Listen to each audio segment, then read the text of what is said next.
Assalamualaikum warahmatullahi wabarakatuh. Saya Nisa Salmalia Putri dengan NPM 112111109. Saya dari C11. Di sini saya akan menjelaskan mengenai materi kematian dengan judul Ucapan Para Arifin Mengenai Kubur untuk memenuhi tugas evaluasi tengah semester Pendidikan Agama 6. Secara terminologi, kubur atau barzah didefinisikan sebagai suatu alam yang terdapat di antara dunia dan akhirat, yang pada saat itu ruh manusia yang sudah meninggal dunia berada di alam tersebut untuk menunggu datangnya hari kebangkitan atau yaumul bats yang merupakan awal dari kehidupan akhirat. Dengan definisi ini, barzah dimasukkan sebagai suatu alam atau tempat yang merupakan terminal persinggahan ruh manusia setelah kematian, yaitu setelah ruh terpisah dari jasadnya. Di alam kubur atau alam barzah inilah ruh manusia berada dan menunggu sampai datangnya hari kebangkitan yang disebut hari kiamat. Selanjutnya, keadaan mayit dan ruh di alam kubur. Setelah mayit dikubur, maka kubur akan menghimpit dan menjepit dirinya. Tidak seorang pun dapat selamat dari himpitannya. Beberapa hadis menerangkan bahwa kubur menghimpit Sa'ad bin Mu'adz radhiyallahu anhu, padahal kematiannya membuat arsy bergetar, pintu-pintu langit terbuka, serta 70.000 malaikat menyaksikannya. Imam An-Nasa'i meriwayatkan dari Ibnu Umar radhiyallahu anhu bahwa Rasulullah shallallahu alaihi wasallam bersabda, artinya, inilah yang membuat arsy bergerak, pintu-pintu langit dibuka dan disaksikan oleh 70.000 malaikat. Sungguh ia dihimpit dan dijepit oleh kubur. Akan tetapi kemudian dibebaskan. Hadis riwayat An-Nasa'i. Selanjutnya, ucapan para arifin mengenai kubur.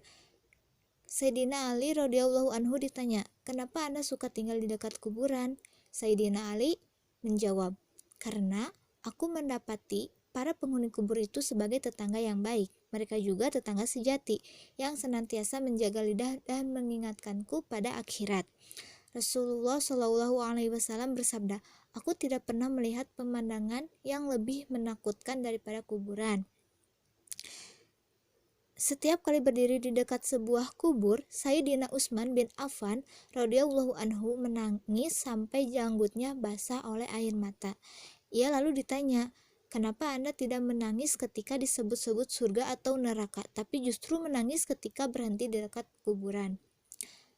Sayyidina Utsman menjawab, "Aku pernah mendengar Rasulullah Shallallahu alaihi wasallam bersabda, sesungguhnya kuburan adalah tahap pertama akhirat. Jika penghuninya selamat darinya, maka yang terjadi berikutnya akan lebih mudah, dan jika ia tidak selamat darinya, maka yang terjadi berikutnya akan lebih sulit." Hadis riwayat At-Tirmizi, Ibnu Majah, dan Al-Hakim. Selanjutnya, pada suatu hari, saat melihat kuburan, Amr ibnu As langsung turun dari kudanya, lalu sholat 2 rakaat. Temannya menegur, "Anda tidak biasa melakukan seperti ini." Amr menjawab, "Aku tiba-tiba teringat para penghuni kubur dan hal-hal yang tidak bisa mereka lakukan lagi seperti yang aku kerjakan tadi, yaitu sholat. Makanya aku tadi ingin lebih mendekatkan diri kepada Allah." Abu Darda suka duduk-duduk di kuburan. Soal kebiasaannya itu menjawab, "Aku suka duduk bersama orang-orang yang mau memperingatkan aku tentang tempat kembaliku, dan jika aku tinggalkan, mereka tidak mempergunjingkan aku." Selanjutnya, mengenai kubur atau barzah.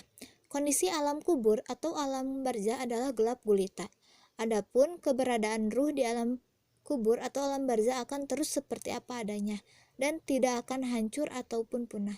Ruh manusia tetap eksis dan tidak akan hancur, karena ruh manusia itu ciptaan yang berasal dari ruh Tuhan. Oleh sebab itu, ruh dalam ajaran Islam ditegaskan tidak akan hancur dan akan terus ada, sebagaimana dijelaskan Allah dalam Quran surat Al-Sajdah ayat 9 yang berbunyi, "Summa sawahu wa nafakha fihi min ruhihi wa ja'ala lakumus sam'a wal absara wal afidah qalilan ma tashkurun," yang artinya, kemudian dia menyempurnakannya dan meniupkan roh ciptaannya ke dalam tubuhnya, dan dia menjadikan pendengaran, penglihatan, dan hati bagimu, tetapi sedikit sekali kamu bersyukur.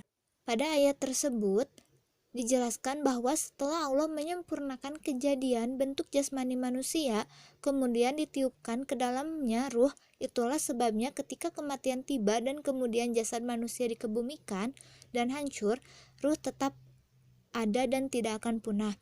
Orang yang meninggal dalam keadaan husnul khotimah akan mendapatkan nikmat kubur, sementara yang meninggal dalam keadaan su'ul khotimah akan mendapatkan siksa kubur. Penjelasan tentang adanya nikmat kubur adalah firman Allah Subhanahu wa taala dalam Quran surat Ali Imran ayat 169, yang artinya, janganlah kamu mengira bahwa orang-orang yang gugur di jalan Allah itu mati, bahkan mereka itu hidup di sisi Tuhannya dengan mendapat rezeki.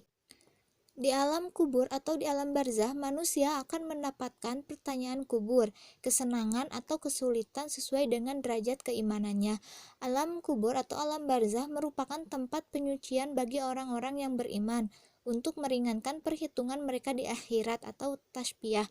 Kondisi manusia di alam kubur atau di alam barzah dapat dikelompokkan menjadi 3, yaitu pertama, kelompok orang yang mendapatkan nikmat, kedua, kelompok orang yang mendapatkan siksaan, dan yang ketiga, kelompok orang yang dibiarkan saja tanpa kenikmatan dan tanpa siksaan jelasnya. Cukup sekian yang dapat saya jelaskan materi kematian mengenai kubur. Mohon maaf bila ada kesalahan atau kekurangan dalam penyampaian atau dalam penjelasan. Dan mudah-mudahan kita senantiasa menjadi orang-orang yang selalu ingat akan kematian, dan juga mudah-mudahan kita termasuk ke dalam kelompok orang yang mendapat nikmat di alam kubur nanti. Amin ya Allah ya rabbal alamin. Assalamualaikum warahmatullahi wabarakatuh.